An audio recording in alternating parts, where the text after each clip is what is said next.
Bonjour et bienvenue à tous. Voici les titres du journal. Réforme à l'immigration. Désormais, le passeport est établi en 72 heures. L'objectif visé est de simplifier les procédures administratives. Bonne nouvelle pour les locataires, la caution sur le loyer est ramenée à 3 mois. Les députés ont voté cette semaine la loi y afférent. Les apprenants formés à l'usage et l'entretien des latrines et au lavage des mains, ceci dans le cadre de la Journée nationale de l'hygiène et de l'assainissement.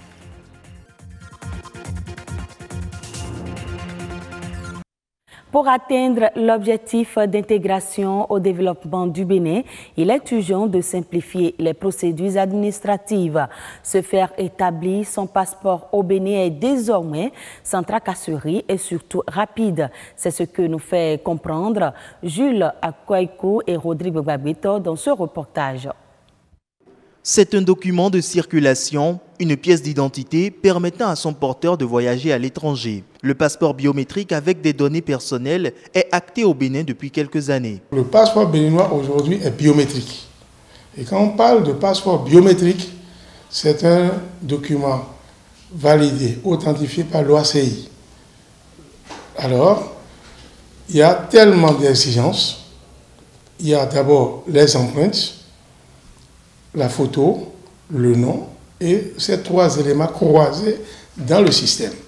Pour avoir son passeport, en plus des empreintes, les pièces à fournir sont le volet numéro 1, l'acte de naissance, la souche, l'attestation de résidence, le certificat de profession et une photo.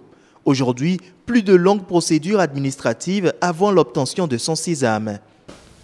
Par le passé, il y avait des problèmes autour du passeport béninois. 6 mois, voire même 1 an. Mais lorsque le dossier est bon, vous déposez votre dossier aujourd'hui, vous avez 72 heures pour avoir votre passeport. Les Béninois de la diaspora sont également pris en compte par cette réforme. Le chef de l'État a demandé que nous trouvions des solutions pour les Béninois qui sont à l'étranger. Nous avons implanté des kits d'enrôlement dans certaines représentations. À Paris, au moins dans 12 représentations. Lorsque vous allez dans ces représentations, parce que c'est la biométrie, il faut nécessairement prendre des empreintes et prendre la photocopie. Et vous photographiez. Donc ces kits-là permettent l'enrôlement. Et lorsque vous êtes enrôlé à l'étranger, directement, ça vient dans notre serveur central ici. Il va falloir maintenant que nous obtenions le dossier physique pour apprécier de l'authenticité du document. Mais ça fait 6 mois parfois, 8 mois parfois.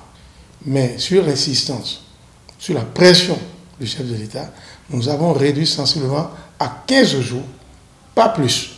Mais quel est le coût pour tout ceci? Aujourd'hui, nous disons que le passeport béninois est à 30 000 francs. Mais en fait, le passeport béninois, le coût du passeport béninois, c'est à 45 000 francs.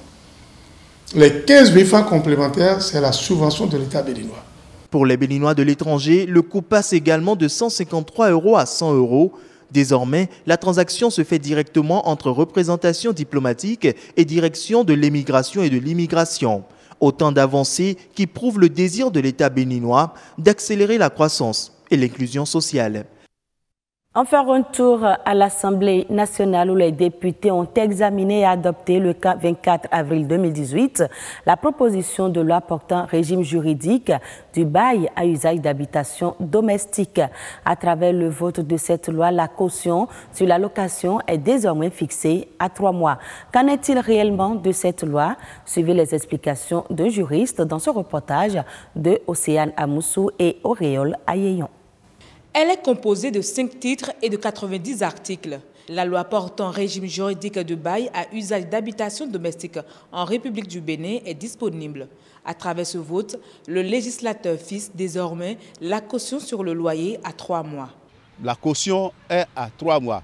Lorsque vous voulez intégrer une maison, si la maison, le loyer est à 25 000, vous payez 75 000 francs comme caution. Désormais, pas plus. C'est que le montant, c'est en fonction de la valeur de l'immeuble. Si l'immeuble est évalué à un montant, on divise ce montant-là fois 100, fois 8. Et maintenant, ça, c'est la valeur annuelle. donc tout par an. Et maintenant, on affecte ce montant-là à un coefficient divisé par 12. Et c'est ça qui permet d'avoir le loyer mensuel. Ce test à portée sociale réglemente les droits et devoirs du locataire et du bailleur ainsi que ceux de l'agent immobilier communément appelé démarcheur. Bon, l'esprit de la loi, c'est d'alléger les peines des populations. Parce que vous savez très bien que le locataire, c'est celui qui est en début, soit de profession, en début de carrière, ou bien c'est celui qui n'a même pas encore commencé, mais qui voudrait bien se trouver logis en attendant de réfléchir pour la suite. Donc c'est une loi, à mon avis, pour alléger les peines des populations.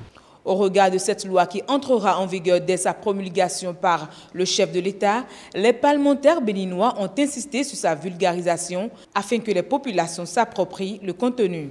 Aussi, une commission est mise en place afin d'évaluer la valeur des immeubles bâtis ou non. Un reportage présenté par Yasmine Damata, un atelier de formation pratique et théorique des apprenants sur l'usage et l'entretien des latrines. Le lavage des mains s'est tenu jeudi dernier à Cotonou. Il était question pour les initiateurs de cette journée d'attirer l'attention des écoliers sur les gestes d'hygiène à tenir en société afin de garantir leur santé. Suivons ici le compte rendu de Sylvania Tchanou et Daniel Ada. Sensibiliser les jeunes apprenants sur les comportements à tenir pour avoir une meilleure santé, c'est l'objectif visé par l'ONG Paramédecine pour le bien-être des populations.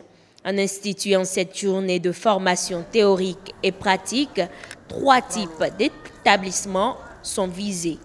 Cette année, le choix est porté sur le thème usage et entretien des latrines suivi du lavage des mains, qui sera mis en exergue dans toutes les écoles, à savoir les écoles qui se situent dans les bas-fonds, dans les zones marécageuses, les écoles qui constituent les centres d'examen et les écoles dans lesquelles se déroulent les cantines scolaires.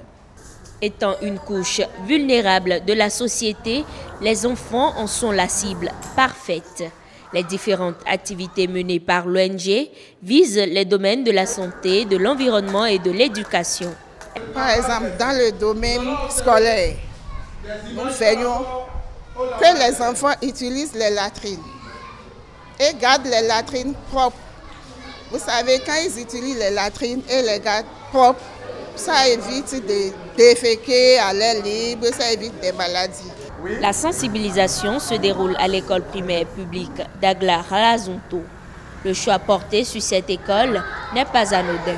L'établissement a été identifié comme étant le plus propre lors d'un concours organisé l'année dernière par l'ONG. Mais le pari n'est pas encore gagné du côté des apprenants. Ce matin, ils sont là pour la propreté des latrines et pour le lavage des mains. Autant de réflexes que nous devons asseoir au niveau de nos enfants pour garantir leur santé. Lorsqu'ils sont en bonne santé, ils pourront recevoir l'éducation qu'il leur faut dans leurs classes respectives. Et en même temps qu'ils sont éduqués à l'hygiène. Ce sont les garçons, les filles d'aujourd'hui qui seront les papas et les mamans de demain. Donc, ils pourront restituer également ce qu'on leur a appris aujourd'hui à leur progéniture. Éducation, assainissement et épanouissement, 3 mots forts et essentiels pour la jeunesse.